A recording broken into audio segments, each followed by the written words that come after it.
नमस्कार किसान भाइयों, आप इस खेत के अंदर गेहूं की फसल देख सकते हैं। काफ़ी शानदार फसल है ये। एक पौधे से लगभग 32 से लेकर 35 कल्ले आए हुए हैं इसमें। और इस फसल के अंदर ऐसी कोई कमी नहीं रखी है, सारी चीज़ें इसके अंदर परफेक्ट हैं।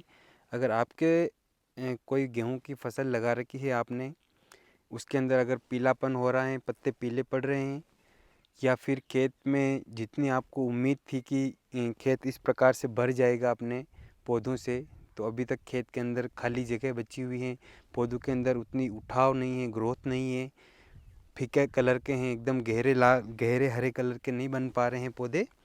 तो ये वीडियो आपको, छोटा सा वीडियो है, आपको शुरुआत से लेकर अंत तक देखना है। अब सर्दी वापस कम पड़ने की ओर है। जनवरी लगते ही, जनवरी और फरवरी लगभग 2 महीने अच्छी सर्दी पड़ेगी।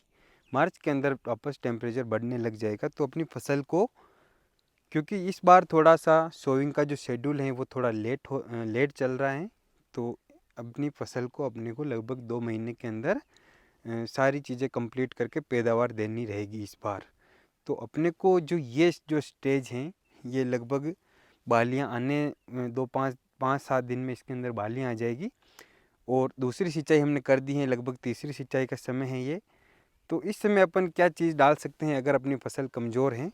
तो मेरी एक ही सलाह है, मैं शॉर्ट एंड स्वीट में कहूँगा कि एक तो अपने को एक चीज़ का ध्यान रखना है कि इस समय फसल में कोई भी खरपतवार ना हो। कोई भी एडवांस जो पौधे हैं गेहूं के अलावा, जो भी सारी सरसों हो गई, या फिर अपने सकड़ी पत्ती वाले खरपतवार हो गए, चौड़ी पत्ती वाले हो गए, अपने फसल के अलावा एक भी अपने क्रॉप के अंदर कोई भी दूसरा पौधा ना हो, इस चीज़ का अपने को ध्यान रखना है। शायद ज़्यादातर किसान भाइयों ने खरपतवार नाशी का स्प्रे कर दिया होगा, फिर भी मैं एक हल्का सा और बता दूं।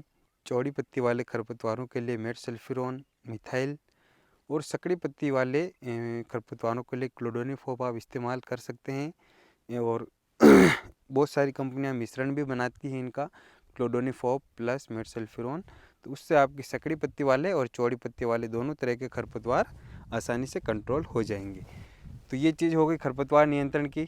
अगली बात करें अपन कि अब इसमें अगर अपने फसल कमज़ोर हैं, तो अपन इसमें अभी क्या डाल सकते हैं ताकि अपनी भी फसल दूसरे किसानों की तरह अच्छी हो जाए, अच्छे से इसके अंदर कल्ले फूट जाए, अच्छे से इसका पीलापन दूर हो जाए, एकदम डार्किश ग्रीन कलर हो जाए, इसके अंदर गहरा हरा कलर हो जाए, और अच्छी संख्या में कल्ले फूटे, ताकि उसके अंदर अच्छी बालियाँ आए और ज़्यादा से ज़्यादा प्रोडक्शन हो।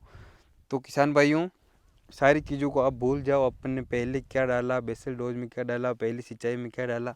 इस समय जो ये तीसरी सिंचाई की कंडीशन है, या फिर यूँ बोल सकते हैं कि बालियाँ आने से जो पहले की, जस्ट पहले की जो स्टेज है, लगभग ये 45-46 दिन की जो फसल है, इस समय अपने को क्या डालना है?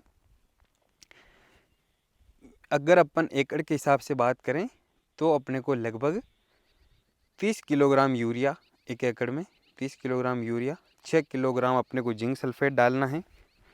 जिंक सल्फेट से क्या होगा कि जिंक सल्फेट से अपने को जिंक और सल्फर दोनों मिल जाएगा, जिससे इनका मेन कार्य रहता है पर्णहरित के निर्माण में और अच्छी इसके अंदर कल्लू की संख्या फुटाने में। एक चीज़ अपन और बात करेंगे, पहले इन चीज़ों को क्लियर कर देते हैं। यूरिया से वेजिटेटिव ग्रोथ हो जाएगी अपने, और पत्ते ज़्यादा चौड़े आएंगे वगैरह सारी चीज़ें। और किसी भी चीज़ को जैसे एकदम ताकत मिलेगी तो वो यूरिया से ही मिलेगी। जिंक सल्फेट से अपने को जड़ों के भी अच्छी वृद्धि होगी और अच्छा तना विकसित होगा, अच्छे ज़्यादा से ज़्यादा कल्ले फुटाने में काम करेगा अपने जिंक सल्फेट। इसके अलावा 2 चीज़ें अपने को और डालनी है। जिंक सल्फेट एक एकड़ में अपने को लगभग 6 किलो डालना है प्रति एकड़। और ये जो अपन बात करें अपने एक और चीज़ की, फेरस सल्फेट और मैग्नीशियम सल्फेट, इनका मुख्य कार्य है पर्णहरित निर्माण। फेरस सल्फेट और मैग्नीशियम सल्फेट ये सूक्ष्म पोषक तत्व हैं, तो इनकी मात्रा भी कम चाहिए अपने को, पाउडर फॉर्म में मिल जाएंगे ये फेरस सल्फेट और मैग्नीशियम सल्फेट। एकड़ की बात करें तो लगभग 2 किलो 3 किलो 2 किलो 3 किलो अपने को urea, zinc sulphate, ferrous sulphate और मैग्नीशियम सल्फेट, इन चारों का मिश्रण बना देना है। इसको खेत के अंदर ब्रॉडकास्टिंग करनी है। ब्रॉडकास्टिंग से पहले मेक श्योर खरपतवार कोई ना हो, क्योंकि ये सारी चीज़ें अपनी काम की चीज़ें हैं और ये खरपतवार इनको अपटेक नहीं करने चाहिए, नहीं करे तो अच्छा है। ये हो गई अपने इसमें जो न्यूट्रिशन खाद वगैरह जो देने हैं वो बात हो गई। ये सारी चीज़ें अपने को डाल के और फिर अपने को सिंचाई करनी है। एक चीज़ का ध्यान रहे, इस समय रात का टेम्परेचर काफ़ी ज़्यादा कम हो रहा है, तो अगर शीतलहर चलने की आशंका हो, पाला पड़ने की आशंका हो, तो अपने को सिंचाई बराबर करनी है। सिंचाई करने से क्या होता है, टेम्परेचर थोड़ा इंक्रीज़ हो जाता है, तो उससे अपनी फसल ख़राब नहीं हो पाती है पाले की वजह से, शीतलहर की वजह से। सिंचाई कर सकते हैं अपन, ये जो जैसे मेड़बंदी है मेरे पास में, ये यहाँ के ऊपर अपन हल्का फुल्का घास पतली वगैरह पत्ती लकड़ियाँ वगैरह हो गई नीम वगैरह की, उनको डाल के शाम के समय अगर अपन आग जला दें एक बार अच्छे से, तो भी ये सारी चीज़ें रोज़ करना ज़रूरी नहीं है। लेकिन जब अपने को लगे कि आज शीतलहर चल सकती है, ठंडी हवा चल रही है शाम के समय, उस समय ये अपन आग लगा दी। या फिर यहाँ पे जो ये तारबंदी है खेत के पास पास में, इसके अंदर अपन अगर कोई टाट या हरा जो तिरपाल आता है वो लगा दिया, इससे भी काफ़ी अच्छा इसके अंदर वो मिलता है। तो किसान भाइयों, अपने वीडियो को यहाँ ख़त्म करते हैं। मेन सारी चीज़ें इस समय यही है ध्यान रखने योग्य। और अगर मोइला वगैरह ज़्यादा वैसे गेहूं को परेशान नहीं करता है, लेकिन अगर मोइले का प्रकोप हो रहा है तो आप एक अच्छा सा कीटनाशक लाके और उसका भी स्प्रे कर सकते हैं। कीटनाशक में अपन क्लोरोपाइरीफॉस 20 EC भी डाल सकते हैं।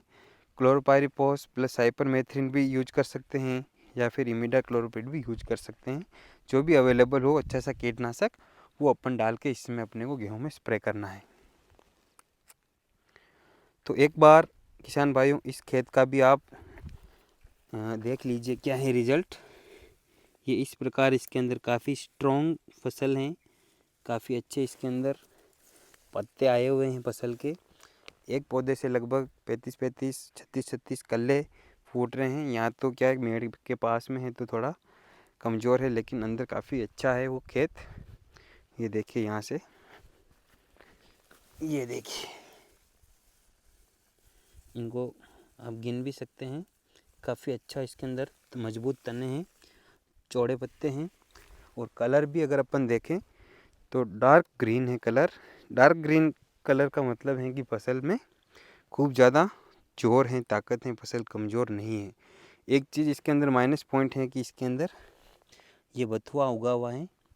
तो बथुए की भी इस किसान ने 1-2 दिन पहले जो UPL कंपनी का वेस्टा आता है उसका स्प्रे कर दिया था।